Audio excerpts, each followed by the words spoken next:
Here's a Subaru Outback. Now this child door lock feature is only on the rear doors, not the front door, so we'll start with the rear left door, open the door, and right over there is a small switch.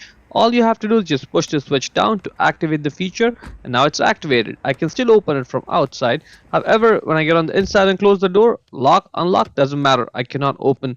So how am I gonna get out? I'm just gonna slide onto the other side, open that door, and get out because we haven't activated the feature over here yet.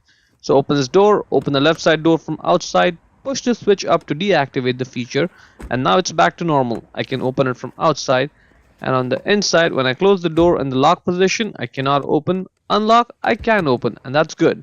Let's repeat the process for the right side door. Exact same process, same switch, just push it down to activate the feature.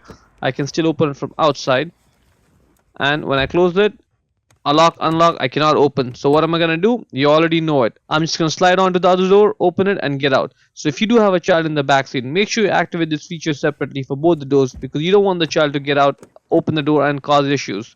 Open the right side door from outside, push the switch up, deactivate the feature, and now let's just get in and check this. Lock cannot open, unlock, I can open, and that's good. Hope you found it useful. Before we go, let me give a quick shout out to Naya Motors Inc. for letting us use the car today to film the videos. They are a used car dealer here in Ottawa, Canada. Check out the link in the description for their entire inventory.